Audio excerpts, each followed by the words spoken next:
Um, okay. This is a song called Show Up. And I chose this one for all my summer non-snowbirds. Because you do show up for us. Thank you so much. Let's stand.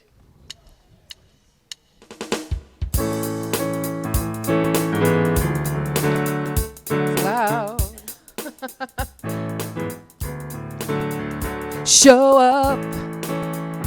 Ooh, show up.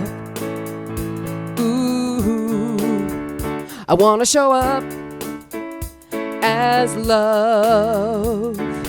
Hold the door open for everyone. Fill the room below to above. I want to show up as love. I want to show up as peace. See no other as the least. Listen more than I speak. I want to show up as peace. I'm here to make the best of it, to give a lot and take a bit. Yeah, show up. Ooh, show up. Ooh, I want to show up as truth. What you see is 100 proof. All I say and all I do. I want to show up as truth. I want to show up as joy. Like a child with a brand new toy. Share it, spread it, fill the void. I want to show up as joy. Bridge, I'm here to make the best of it, to give a lot and take a bit. Yeah, show up. Ooh, show up. Ooh, show up as love. Show up as peace. Show up as truth. Show up as joy. Show up. Hey! Good morning. My name is Lynn Green. On behalf of Reverend Donna Maurer and the Board of Trustees, I'm privileged to welcome you to the Sonoran Desert Center for Spiritual Living. Whoever you are and wherever you are on your spiritual path, here you are truly welcomed. You will be valued, validated, supported, and encouraged to be all that you were meant to be. Our vision statement is love in action every day in every way. We express this love by living the Declaration of Principles. On the back of your bulletin, please join me now in reading them slowly. I believe there's an infinite intelligence operating throughout the universe. I believe this intelligent power is only good. I believe this intelligence expresses as me. I believe through my conscious use of this power, I create my life as happy, healthy, and complete. And so it is. If it's your first time here, we especially welcome you. Do we have anyone new for the first time? Can you introduce her? This is my new wife, Helen Kerr. Welcome, Helen. Nice to have you here. You stay afterwards and we'll get to know you a little better. We have all kinds of goodies back there. We want to thank those who make the service special and all of our attendees. And the announcements I will go through for you.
The God in me beholds the God in you.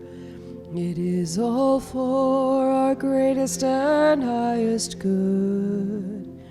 The God in me beholds the God in you, and you and I are one. Namaste. The God in me beholds the God in you. It is all for our greatest and highest good. The God in me beholds the God in you, and you and I are one. Namaste. Namaste.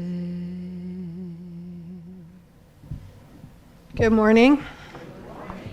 I'm Louise, and I welcome you all here this morning. I'm your practitioner today.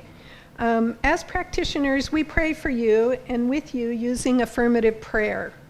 Affirmative prayer is a powerful process that shifts our consciousness so that we are open and available to accept the good that is ours to claim, and it is already present. So if you would like prayer this week, please be sure to put a prayer request in the box on the table, and we'll be happy to pray for you all week. And also today is the first Sunday of the month, and it is Miraculous Moments, so if you would like one of the practitioners to pray for you, John, Rosie, or myself, please feel free to come up and do a 1-minute miracle. So I take this candle, I light the service candle, knowing that we each have a light within us that we take out into the world.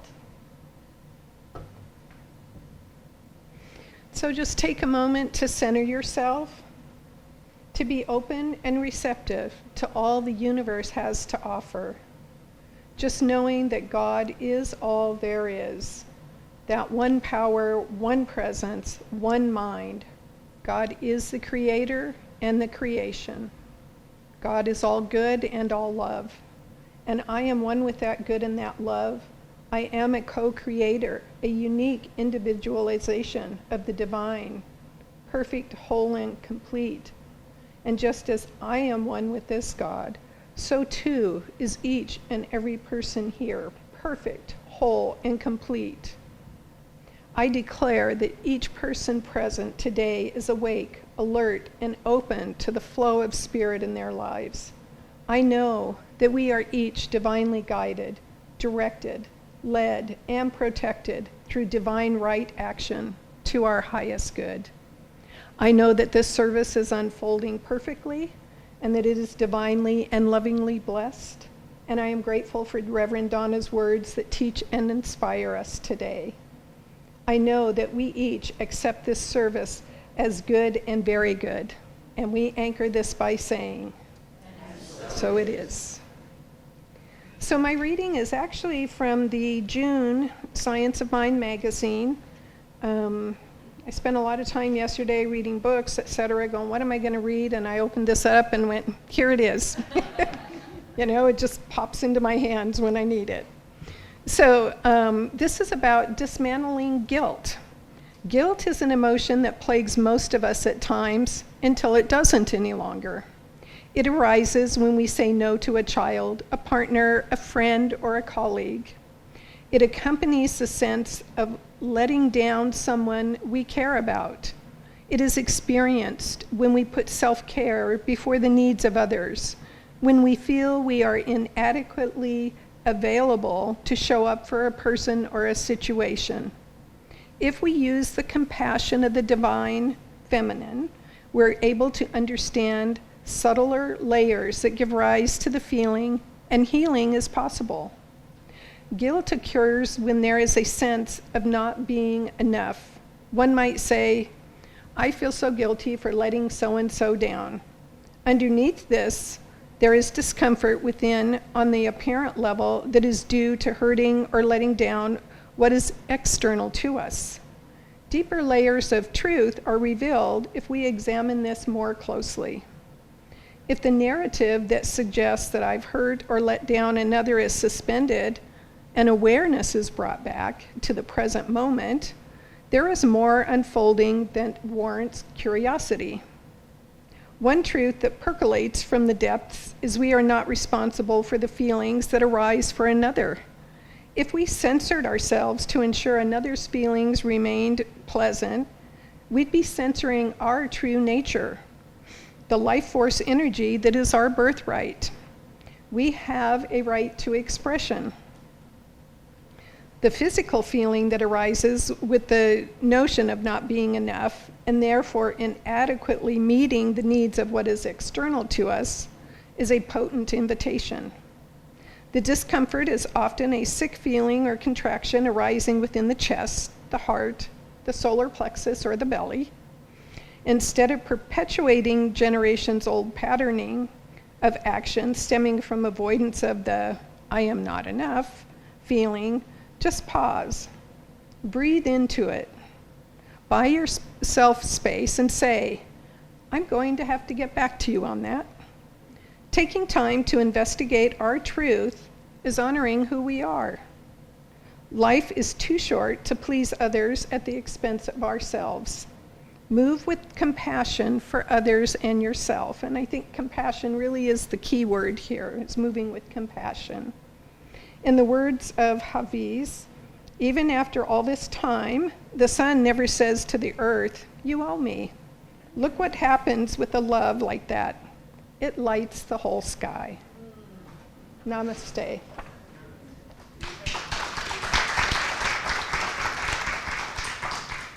And I take the service candle and I keep you all in high watch for today and the rest of the week.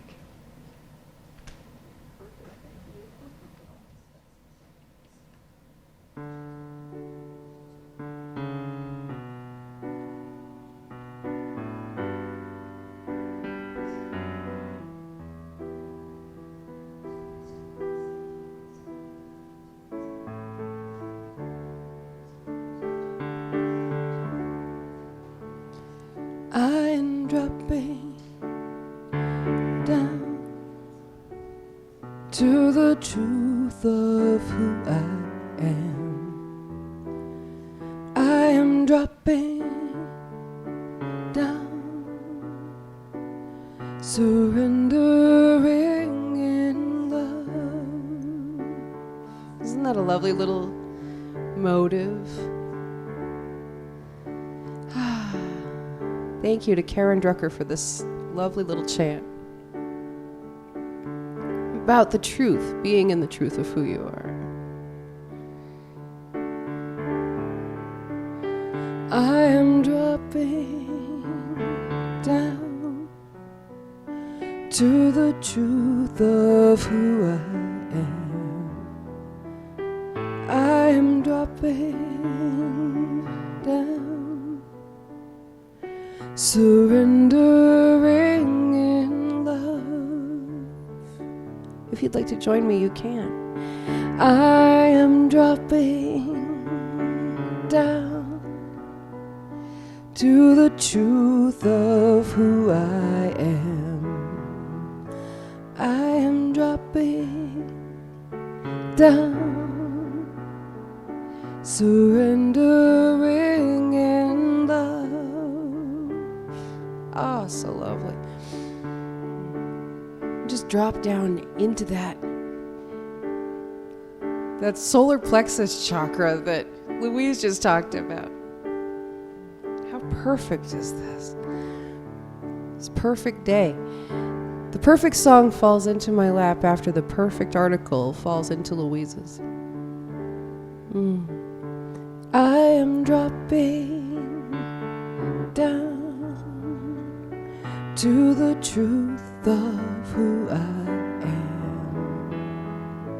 I am dropping down, surrendering in love. I am dropping down to the truth of who I am. I am dropping down, surrendering in love.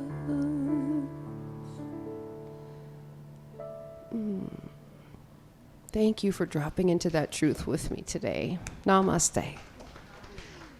Well, good morning. And we have a new theme for the month of July. It's called Speaking Truth to Circumstance. And you know, we've all heard the term speaking truth to power with all the political stuff going around. You hear that if you just look at TV for 2 minutes, you hear that statement. But from a metaphysical standpoint, spirit is the only power. Circumstances are never the truth, even though they can show up as facts. So what we mean when we use this phrase is that we are speaking our spiritual truth to the circumstances in which we find ourselves. Well, our topic this week is Monsters, Inc. And you know, these come from home office, the themes and topics from the month. And normally, if they're silly, I don't want to use them. But Monsters, Inc. is one of my favorite movies. And so I watched it Saturday. I had to sign up for Disney Plus in order to do it. But I was so glad that I did get to see it again, because it's a powerful movie. It's full of metaphysical truths. In fact, author Russell T. Davies was so touched by the film that he said, "My God, that scene in Monsters, Inc., where the monsters realize that their entire world is founded on hurting children. Look at that for a real change. Two glumphing cartoon characters making a shattering realization about their world and their role in sustaining it. A truly epic moment. It's stunning." That's from a cartoon. From a cartoon. So I thought we could take a look at some of the processes that Sully and Mike, the two main character monsters, went through in order to finally be able to speak truth to the consequence. And keep in mind, this same process can be our journey as well. So the first one I came up with is take an honest look at the beliefs we now hold. Take an honest look at them. Because before we can tackle our circumstances, we need to take a look at the beliefs we are holding. Our circumstances cannot change as long as we are holding them in place by our beliefs. The company, Monsters, Inc., serves as the energy source for their city, Monstropolis. And they have found that screams from scared children create energy. In fact, their motto is, "We scare because we care." Isn't that fun? And they also believe that children are toxic and can kill. So the monsters must be very careful when scaring the children. When one monster comes out of the closet door with a child's sock on its back, the hazmat team of the Child Detection Agency shows up to blow up the sock and completely denude and shower the monster. You know, sometimes our own belief systems are as ingrained as those of the monsters. You know, if we believe that something is toxic or can harm or kill us, we will probably want to stay away from that circumstance that would bring it into our experience. And likewise, if we believe that something is beneficial without really looking at it, like using children's screams to create energy, then we'll probably want to continue to do it without bothering to look for alternatives.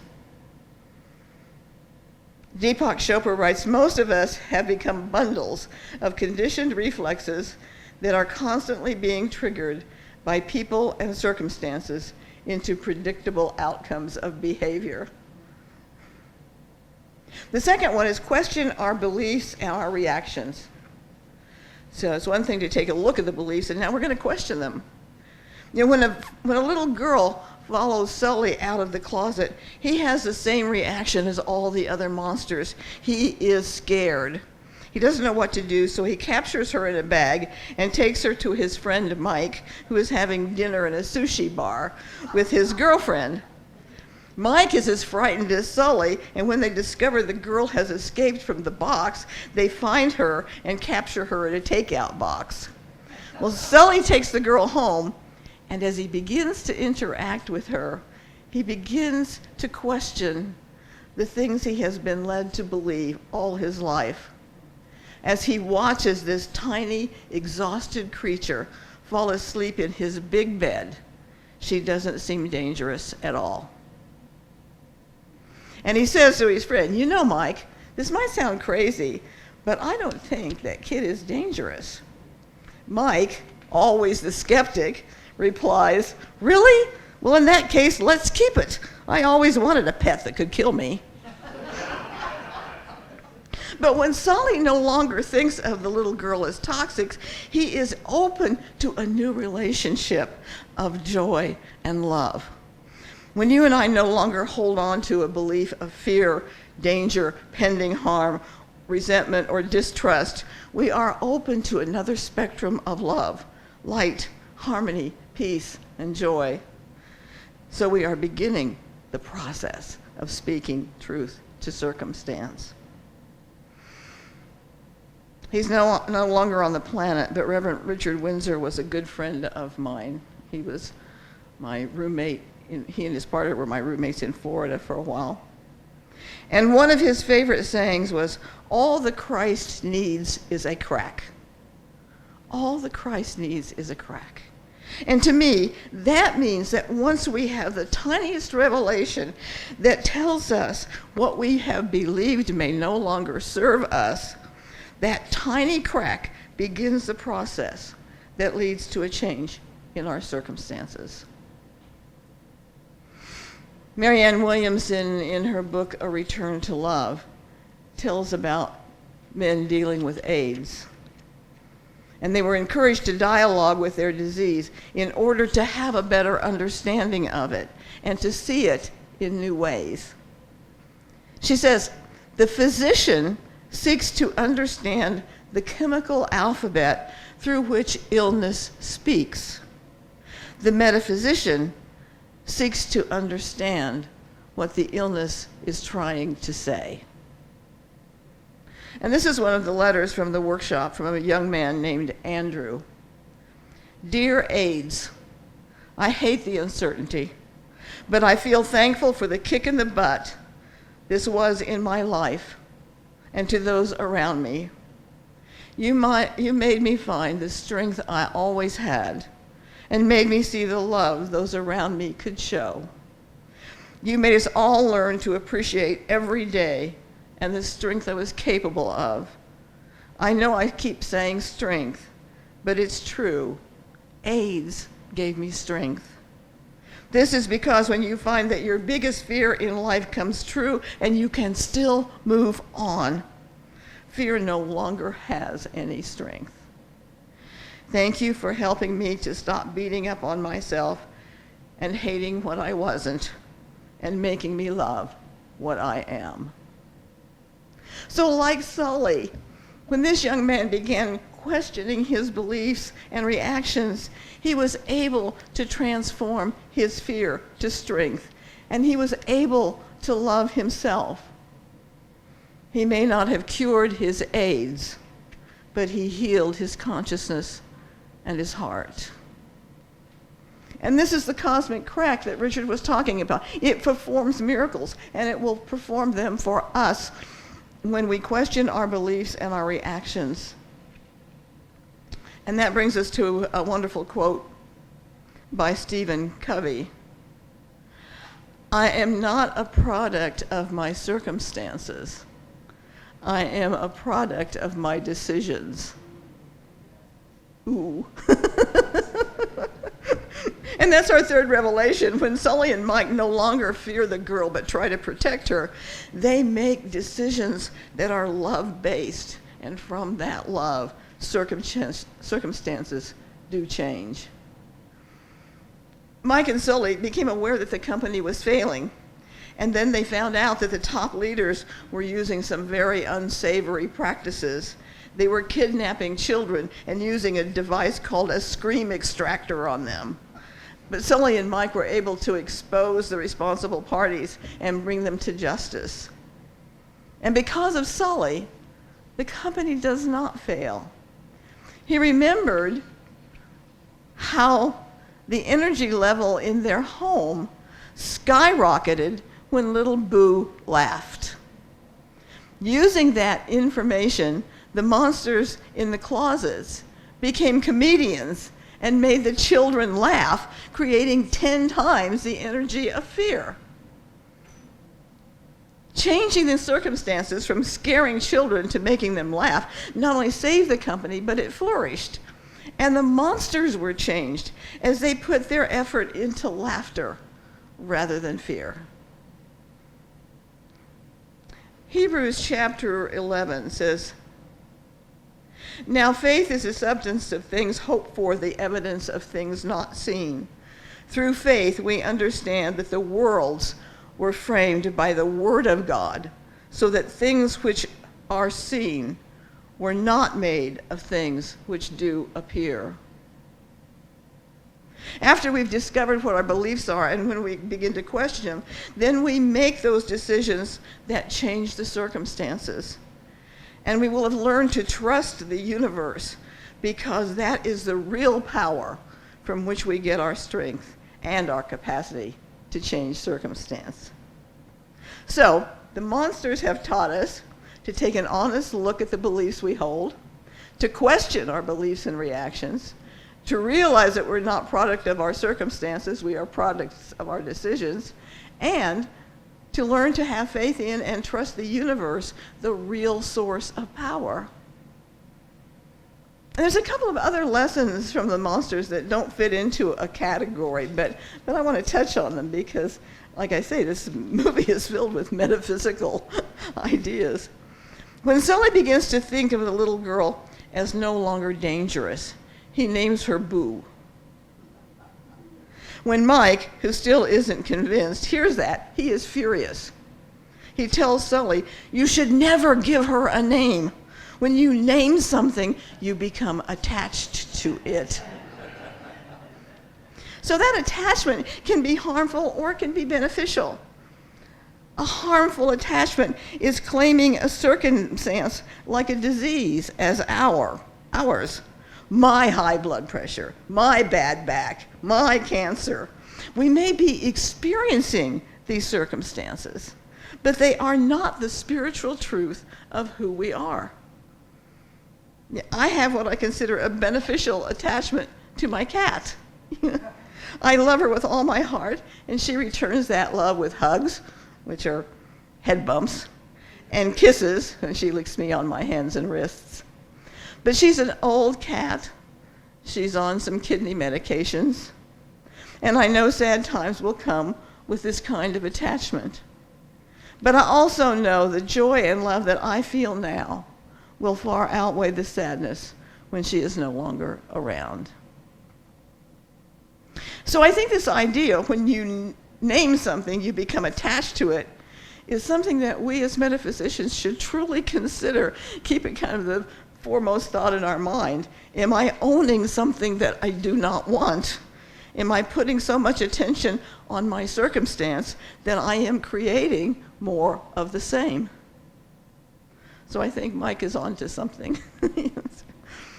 And the other lesson that I found in this is find someone who has your back. At one point, Mike says to Sully, "I'm trying to be honest, just hear me out. You and I are a team. Nothing is more important than our friendship." Sully could not have been the hero without Mike by his side. Even though they fought and disagreed with each other, they were there for each other and made a difference in each other's lives. It was Mike who put Boo's door back together so that Sully could see her again. It was Sully who gave Mike support when he wasn't so sure of himself. We have a support team here at the center. And so I encourage you, if not already, be a part of our men's group, our spiritual circle, our writers group. In fact, our writers group is going to take the place of our practitioner Sunday, the Sunday of this month. So it's going to be really fun. You get a chance to see what goes on in the writers group and how talented we all are. It's fun. Spend time with each other. You know, I love it when I find out that our members are meeting with each other and deepening friendships outside of the center and Sunday celebrations. We have friends that way who understand us from a spiritual perspective and friends who have our back. And please don't forget that spiritual support comes from our practitioners. Not only are they here on Sundays to pray with you and to help you fill out prayer request cards, but their names are listed on the back of our bulletin, and they are available as spiritual coaches to help you through any challenge. As you and I practice speaking spiritual truth to circumstance, we find that all things work together for good, because spirit is the only power, and spirit is only good, and anything scary is of our own making. Edgar Allan Poe said the scariest monsters are the ones that lurk within our souls. So along those same lines, I'd like to close with a poem by Nikita Gill. The monsters were never under the bed, because the monsters were inside my head. I fear no monsters, for no monsters I see, because all this time the monster has been me. Thank you. Namaste.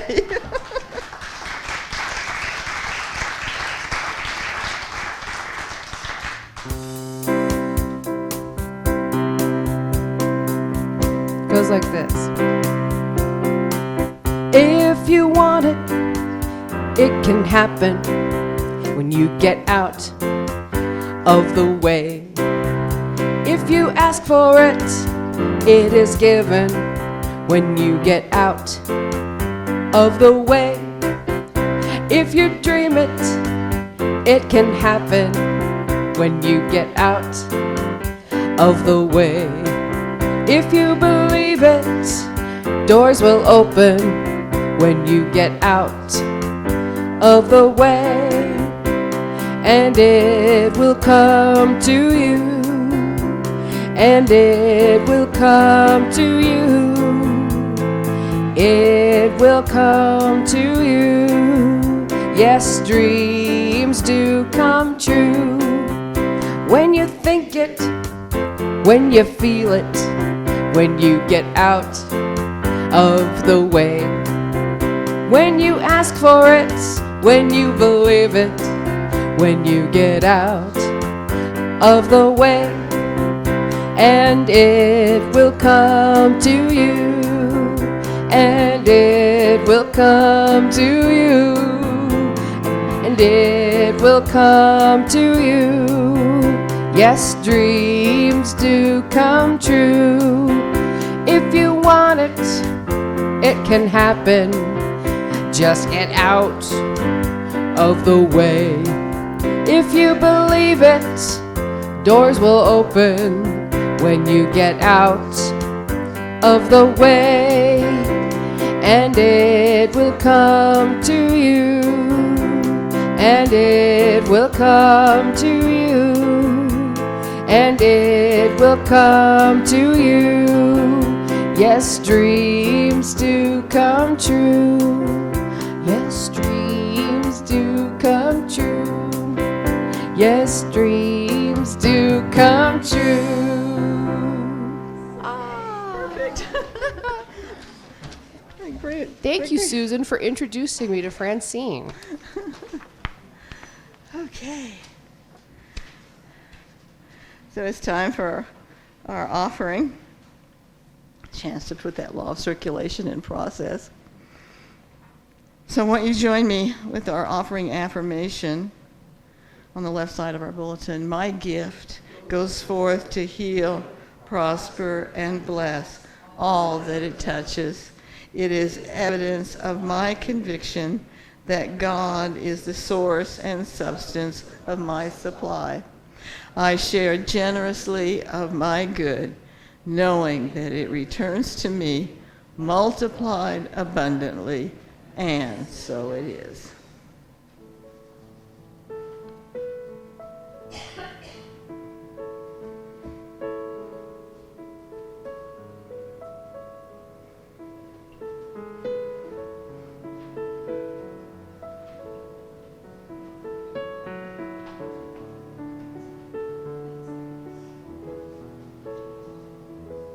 I am so blessed. I am so blessed. I am so grateful for all that I have. I am so blessed. I am so blessed. I am so grateful. I am so blessed. I am so grateful. I am so blessed.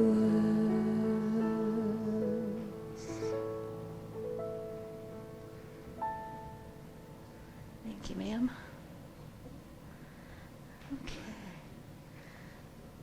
Again, I thank you so very much for keeping us afloat, keeping us prosperous, and allowing us to be a beneficial presence within the community. So let's close out this. We're a little early today, so let's close out this portion in prayer. And please join us for refreshments so we can have a chance to get to know you a little better and deepen some of those friendships so we can have each other's back. So I know that there is one divine mind, that the attributes of this divine mind, divine intelligence, are love, truth, beauty, joy, harmony, peace, abundance. And I know that made from this same divine intelligence, everything I say about it is true for each and every one of us. So we simply allow that beautiful experience to flow through us, knowing that the circumstances in our life are based on a power greater than we are, that knows what to do, when to do it, how to do it, and is doing it in our behalf right now. I speak my word for anyone experiencing any kind of a challenge, whether it's personal, whether there's global challenges, and to know that right where that is the power and love and healing presence of God. I am so very grateful to be a part of this spiritual family and to know that together we make some beautiful things happen for ourselves, for each other, and for the planet. So I simply release these words to the law of mind in action as we say together, and so it is. And may we stand and sing Stand.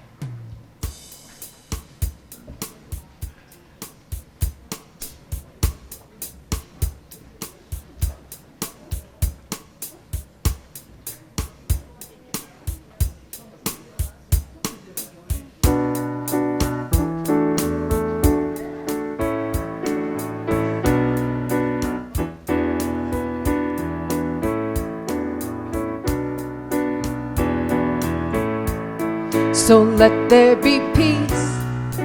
I am a stand for peace. Let there be love.